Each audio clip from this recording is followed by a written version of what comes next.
Lexojmë tek Ungjilli sipas Lukës me hirin e Zotit, nga kapitulli 7, paragrafi 36. Paragrafi 36 nga kapitulli i 7 i Lukës. Një nga farisejt e ftoi atë të haj bashkë me te dhe ai hyri në shtëpinë e fariseut dhe ul në tryezë. Dhe ja një grua nga e qytet që ishte një mëkatare, kur mori vesh se ai ishte në tryezën e shtëpisë së një fariseu, solli një enë alabastri plot me vaj erkëndshëm. Duke qëndruar prapa te këmbët e tij dhe duke qarë, filloi t'ja laj me lot këmbët dhe t'ja fshi me flokët e kokës së saj, dhe t'ja puthte e t'ja vajoste me vaj erkëndshëm. Kur e pa këtë gjë fariseu që e kishte ftuar, tha me vete, nëse ky do të ishte një profet, do ta dinte çfarë lloj njeriu është e grua që e prek, sepse ajo është një mëkatare. Dhe Jezusi duke u përgjigjur i tha, Simon, kam diçka për të thënë. Dhe ai tha, fol mësues. Dhe Jezusi tha, një huadhënës kishte 2 huamarrës. Njeri kishte borxh 500 denar dhe tjetri 50. Meqense ata nuk kishin të paguanin, ai u afali borxhin të dyvet. Sipas te cili nga ata do ta dojë më shumë? Dhe Simoni duke u përgjigjur tha, ma do mendja ai të cilit i fali më shumë. Dhe Jezusi i tha, gjykove drejt. Pastaj si u sol nga gruaja i tha Simonit, a e sheh këtë grua? Unë hyra në shtëpinë tënde dhe ti nuk më dhe ujë për të larë këmbët, ajo përkundrazi mi lau këmbët me lot, dhe mi fshiu me flokët e kres. Ti nuk më dhe as edhe një puthje, por ajo qysh se hyra nuk pushoi së puthuri këmbët e mia. Ti nuk ma vajose kokën me vaj, kurse ajo mi vajosi këmbët me vaj erkëndshëm. Prandaj unë po të them se mëkatet e saj të shumta janë falur sepse ka dashur shumë, por kujt i falen pak, do pak. Pastaj i tha asaj, mëkatet e tua të janë falur. Atëherë ata që ishin në tryezë bashk me të filluan të thonin me vete, kush është ky që po falka edhe mëkatet? Por Jezusi i tha asaj, besimi yt të shpëtoi, shko në paqe. I tha gruas, besimi yt të shpëtoi, dhe qoftë kjo fjalë e Perëndis për të gjithë ne sot, kur të dalim prej kësaj deret, shko, besimi yt të shpëtoi, shko në paqe. Qoftë ky fjalë e Zotit për të gjithë ne sot. Por këtë fjalë Krishti nuk ja tha Simonit, ja tha asaj gruaje. Nuk ja tha Simonit, ku le që e ftoi Krishtin në shtëpinë e tij, e ftoi në mënyrë tipike, e ftoi si një mësues që të vijë të na thot ato që ka për të na thënë, plot me krenari, plot me mburrje, ashtu sikur se ai ishte sipas vullnetit të Perëndis, ndërsa të tjerët ose ajo grua është një mëkatare. E tmerrshme është gjykim kjo, edhe tjetër farise, mbase është edhe i njëjti, mbase është edhe tjetër me targambledhësin. Historinë fariseut të targambledhësit nuk jam sikur ai targambledhësi, pra krahasimi, kur të krahasoj veten dhe e shoh më të vogël dhe më poshtë se veten time, kjo na bën të drejtë në sytë tonë, por jo të drejtë përpara Perëndis. Humbim drejtësinë e Perëndis. Dhe nëse nuk ruhem që të shfaqsohem me këtë shfaqsim në jetën time, do të arrijë momenti akoma edhe fytyrën e Perëndis të kthehem ndaj tij dhe të thoja, po të ishte ky profet ose mësues, po të ishte profet, më falni, do ta dinte se kush do të ishte kjo grua. Domethënë arriti në atë pikë që vetë Krishtin ta dyshonte, që të thoshte nuk është ky profet, pra arriti të shfaqsohet në veten e tij shumë lart. Por besimi i të shpëtoi dhe shkon në paqe, Krishti ja tha një mëkatarjet, një gruaje mëkatare. Nuk ja tha akoma as dishepujve të tij, por ja tha një gruaje mëkatare. Ja tha një gruaje ku të vetmen që dinte të bente ishte të përkulej të këmbët e Krishtit duke qarë dhe të marrë një erë të këndshme dhe ta derdhë mbi këmbët e tij. Atë dinte të bente ajo grua tjetër. Nuk dinte gjëra të tjera të bente. Vëllezër dhe motra, vetëm atë kemi nevojshme të bëjmë. Ta marrim zemrën tonë si një shishe alabastri dhe ta thejmë përpara Zotit. Nga pas, duke qarë, çfarë do të thot nga pas? E përullur, të fundit në praninë e Zotit. Zot, nuk jam i denjtë, por vi të gjej mëshirën tënde dhe hirin tënde, Zot. Nuk jam i denjtë, por atë që kam, Zot, atë do të jap. Dhe çfarë kam për të dhënë? Zemrën time, ku shpeshherë e shoh dhe ngurtësohet, e shoh dhe flet keq, e shoh dhe sillet keq, e shoh dhe flet për të tjerët, merret me thashë theme, shoh zemrën time që i kundërshton fjalës sate dhe vullnetit tënd, pra e shoh dhe nuk është sikur don ti të jetë. Këtë të dëshmojmë, këtë të çojmë tek Krishti, zemrën tonë. Dhe Zoti thot, zemrën tënde dua, zemrën tënde sillet tek unë, sikur se e dim se prej saj vijnë të gjitha gjërat në jetën tonë. Kjo grua çfarë bëri? Çoi zemrën e saj tek Krishti. Dhe nëse çon zemrën tek Krishti, bekim do të vijë. Bekim do të jetë pastaj. Besimi yt të shpëtoi. Shpëtoi. Mori shpëtimin. Mëkatarja për një moment mori shpëtimin.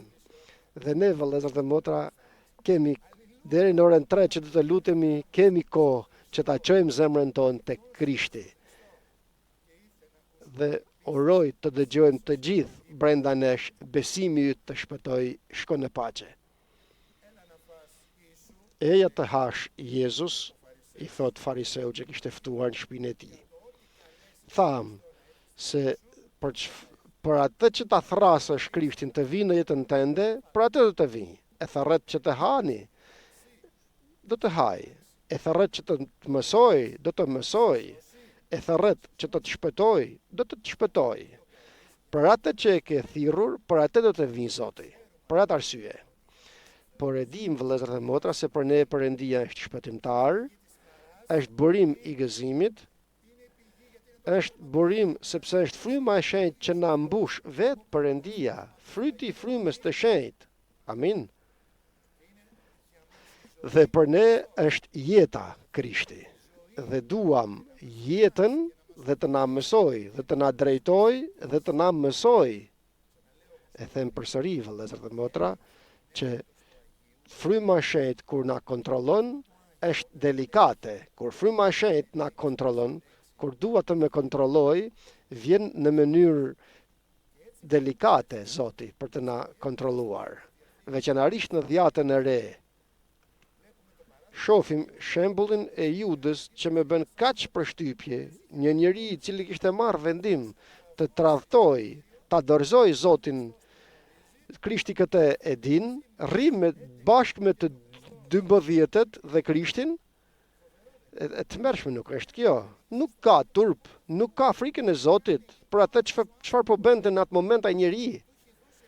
I kishte dhënë pushtet Perëndia përpara që të dëbonte demon. I kishte dhënë arkën që të bënte vepër për të mbajtur parat. Dhe ai tjetër kund ishte. Dhe do të thoja nga ana njerëzore, Zot, jepi një mallkim aty në atë moment, ç'është kjo që bën? Tani dhe pak ka për të tradhuar, do të dorëzoj, por jo, nuk është i kësaj fryme Krishti. Nuk dini thot se të kujt frymet jeni, të themi të bjerë zjarr nga qielli që të djeg, mos ndodh një gjë e tillë, thot. Nuk e di se cilës frymë i përkisni. Dhe duke dashur të kontrolloj Judën, që ta sjell Judën në vete se mos vallë do të pendohet, i flet me atë mënyrë që askërkush nuk kuptoi nga dishepujt. Zot, kush është, pyesnin, kush është ai që do të dorëzoj, ai që do të ngjyej bashkë me mua në çanak bukën, pra nuk kuptuan asgjë dishepujt. Juda e kuptoi, vëllezër dhe motra, por nuk u pendua përsëri. Edhe ne, kur të vi fryma e shenjtë, dhe fjala Perëndis të na kontrolloj, jo kur të na kontrolloj përpara të gjithëve, por atje në gjunjë, në lutje, në vetmin tonë me Zotin, aty ku do të vijë edhe mshuria e Perëndis, ku do të vijë embëlsia e frymës të shenjtë të më thotë Spiro, këtu se ke bërë mirë, këtu nuk u ruajte, këtu u njollosh rroba jote.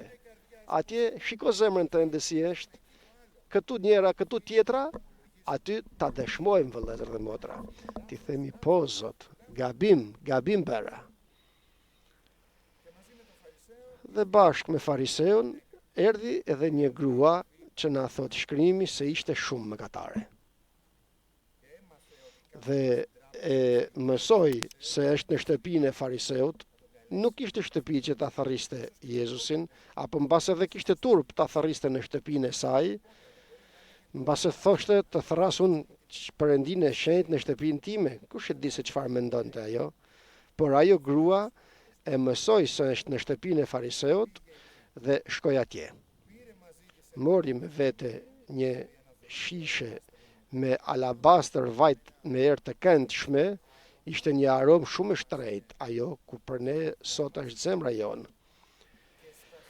Dhe duke qëndruar pranë këmbëve të tij nga mbrapa, këmbëve të Jezusit, kjo ka rëndësi pra se si qëndron jo trupi jonë tani përpara Perëndis, por zemra jonë dhe trupi jonë. Përse gjunjëzohemi? Gjunjëzohemi sepse përulemi përpara Perëndis. Përse çojmë zemrën tonë të përulur tek Zoti? Sepse duam që me këtë qëndrim të bëhemi të pranueshëm nga ai, të përgjigjet me mirësi në lutjen tonë. Dhe duke qëndruar pas këmbëve të tij, ashtu sikur si ishte gjunjëzuar Krishti, nga mbrapa mundësisht të mos duket. Janë disa herë lutja në dhomën tonë të lutjes, lutja në vetmin tonë me Zotin, lutja aty ku takohemi me Zotin tonë dhe nuk është askush tjetër pranë nesh, sepse shpeshherë jemi në lutje me vëllezërit, janë njerëz që na shohin, familja jonë mbase në shtëpinë na dëgjon, por janë edhe disa herë që jemi vetëm ne dhe Perëndia, vëllezër dhe motra. Për këtë arsye thot Zoti të mbyllim derën kur të futemi në dhomën e lutjes. Dhe në atë moment ishte vetëm me Zotin ajo grua. Është momenti më i bukur që të derdhësh zemrën tënde përpara Perëndis. Ora e përshtatshme që nuk më shef askush, që nuk më dëgjon askush, të hapi zemrën tek Zoti im. Ato ora janë oret më të ëmbla me Zotin. Vetëm me Jezusin. Por edhe në mes të vëllezërve, sot ku do të jemi të gjunjëzuar, të vetëm me Jezusin të qëndrojmë. Pas këmbëve, duke qarë, vazhdoj me lotët e saj të lag këmbët e saj, por jo me vajnë e rëkëndshëm, por me lotët e saj dhe i fshinte me flokët e kresë të saj. I puthte këmbët e tij dhe pasi i puthi këmbët e tij, i vajosi me vaj. Lavdi Perëndis, vëllezër dhe motra. Fariseu tha nga njëra anë qëndron dhe vjen Zoti që lexon mendimet e zemrës të tij dhe i thot atë shembëltyr me dy borxhlit. Ishte një dikush i thot o Simon, i drejtohet Simonit tani, shikoni pra se si Zoti mundohet ta bëjë Simonin të pendohet, të kthehet, ta kontrolloj përsëri me mënyrë të bukur patjetër. Kishte thot dy borxhdhënës që kishte dhënë borxh. Njërit i kishte dhënë 500, tjetrit 50 denar. Që të dyve ja kishte dhënë, ja kishte falur lekt që u kishte dhënë. Dhe e vërteta është, vëllezër dhe motra, se jemi borxhli, vëllezër dhe motra. Jemi borxhli. Dhe do të jemi deri në fund borxhli, deri në fund. Mos të harrojmë se jemi borxh Zotit, se i kemi borxh. Dhe e vërteta është se është ky borxh kaq i madh sa nuk mund ta lajmë. Për këtë arsye shkojmë tek mëshira e tij që ai të na e fal. Dhe sikur se jemi borxhli, ta dim se gjithmonë ekziston edhe ora që duhet të jepet borxhi. Të kthehet borxhi mbrapsht në orën e gjykimit, thot Zoti. më falni, thojnë disa, jo Zoti. Ne themi në orën e rrëmbimit të kishës, apo themi nga ana tjetër kur qëndrojmë të marrim trupin dhe gjakun e Krishtit. Si qëndrojmë në atë moment? Jemi të pastër, e dallojmë trupin e Krishtit apo plot me mëkat shtrim dorën dhe marrim trupin e Krishtit? Kujdes të madh, vëllezër dhe motra. Për këtë arsye, ky njeri u afali borxhin që të dyvet. Si atij që kishte 500 borxh dhe si atij që kishte 50. Dhe pyet Simonin, kush prej këtyre të dyvet do ta dojë më tepër atë që u afali borxhin? Dhe vjen Simoni dhe përgjigjet saktë duke thënë, ai që kishte borxhin më të madh, që ju falen më shumë. Por akoma Simoni s'ka kuptuar. I thot Zoti, mirë gjykove, dhe vjen për ta shpjeguar, duke i treguar atij atë grua. I thot, e shef këtë grua? Shikoni tani, e ka kthyer Zoti shikimin e tij ndaj gruas dhe i flet Simonit. Zoti ka kthyer shikimin e tij tek zemra e butë dhe nëpërmjet kësaj Perëndia na mëson fjalën e tij. Dhe i thot Simonit, u futa në shtëpinë tënde, Simon, ujë për të larë këmbët nuk më dhe. Akoma dhe gjërat jetësore që duhej të bëje nuk i bëre, ndërsa me ftove të ham, por duhet që të më jepje ujë të laja këmbët e mia. Por ajo, me lotët e saj, i lau këmbët e mia. Sepse flijimi i Simonit është një flijim tipik, kurse flijimi i asaj gruaje mëkatare është flijim nga zemra. Është një flijim i përulur, zemër e butë, një zemër e thyer. Dhe kjo i pëlqen Perëndis. Dhe në këtë jep rëndësi Zoti. Për këtë arsye kthen shikimin Zoti dhe thot, me lotët e saj lau këmbët e mia, me flokët e kresë së saj mi fshiu. Puthje nuk më dhe, prita të me puthje, tani që erdha në shtëpinë time, ti s'më dhe një puthje. Por ajo nuk ndaloi nga momenti që hyra këtu të puth këmbët e mia. Këmbët e mia puthde. Ma që zemër ishte kjo. Pata zili sot këtë zemër të sajen. Për dini diçka, edhe zemra jonë mund të bëhet e tillë, sikur e Davidit përfundimisht. Ku leçe dhe u fut dhe bëri atë mëkat të madh dhe hyri në thellësi të mëkatit, e solli përsëri Davidi zemrën e tij përpara Zotit dhe tha tani e përuli përpara tejet. Dhe mëkatin dhe gabimin dhe të papëlqyeshme në sytë e tu e bëra Zot dhe tani më prano të lutem. Me vaj nuk e lyve kryet tim, por ajo me vaj erkëndshëm lyo këmbët e mia. Për këtë arsye i thot Simoni, janë falur mëkatet e saja të shumta, sepse deshi shumë. Të falura janë mëkatet e saj, sepse pati shumë dashuri. Vëllezër dhe motra, nuk e dua mëkatin në jetën tonë. Nuk e dua mëkatin të mbretëroj në jetën time. Nuk dua që robën e pastër të Zotit që më ka veshur ta njollosi unë, ta njollosi me jetën time, me zgjedhjet e mia, me ato që bëjnë në të përditshme tona. Dhe e mërzis Zotin, e di se e mërzis Zotin. Por dua të vrapoj në mëshirën e të plotfuqishmit, vëllezër dhe motra, të çoj zemrën time tek ai. Nuk kemi tjetër, vëllezër dhe motra. Nuk kemi ku të shpresojmë tjetër përveç se në mëshirën e tij. Nuk dua ta humbi rrëmbimin e kishës, vëllezër dhe motra.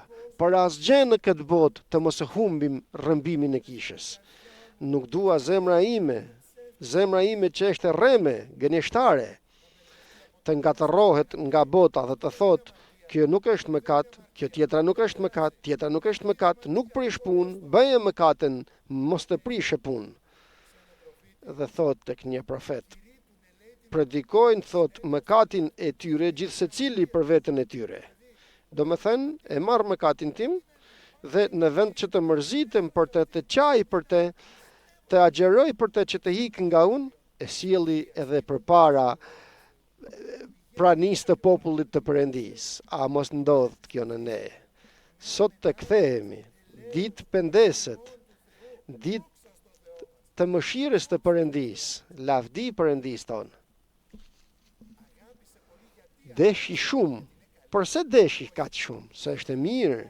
Jo, por se gjitha mëkatet e saj çoi tek Zoti. Simoni i fshihte mëkatet. Simoni disa i fshehte, disa nuk i thoshte, disa nuk i dëshmonte, por ajo mëkatare i çoi të gjitha mëkatet e saj tek Perëndia. Të gjitha ti çojmë tek Zoti. Dhe kur ti çojmë të gjitha mëkatet tek Zoti, dhe kur të lëmë dhe frymën e shenjtë që të na tregoj, të na shfaq, të na ndriçoj në zemrën tonë se ç'është ajo që nuk i pëlqen Perëndis dhe ta dëshmojmë, Zot më fal, na fal, Zoti do të na fal, vëllezër dhe motra. Do të na mëshiroj, do të marrim trupin dhe gjakun e Krishtit të denjtë, vëllezër dhe motra. Dhe atëherë do të derdhet dashuria jonë për te. Dhe do të dëshmojmë dhe do të themi të dua shumë o Zot. Përse të dua shumë? Sepse më fale shumë o Zot.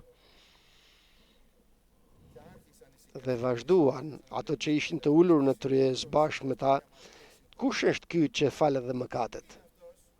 Kush është ky? Kush është ky që flet dhe fal dhe mëkatet? Është Perëndia, është Zoti, është Jezu Krishti dhe është në mes nesh. Dhe është gati të marrë mëkatet e tua dhe ti gozhdoj në kryq të Golgotës. Dhe të gozhdoj atë letrën që djalli kishte dhe thoshte se mëkatet e bijve të tu, ja ku janë, i sjelli përpara tejet, thot djalli. Por do të shkojë Zoti dhe do të thot, i solli në kryq të Golgotës dhe tani i laj unë me gjakun tim, i paguaj unë me gjakun tim, thot Zoti, dhe tani është i pastër biri im dhe bija ime. Tani është gati që të ecë në një jetë të re, të shenjtë, sepse frymë të pastër dhe zemër të pastër do të bëjnë te. Amen, fjalës të Zotit.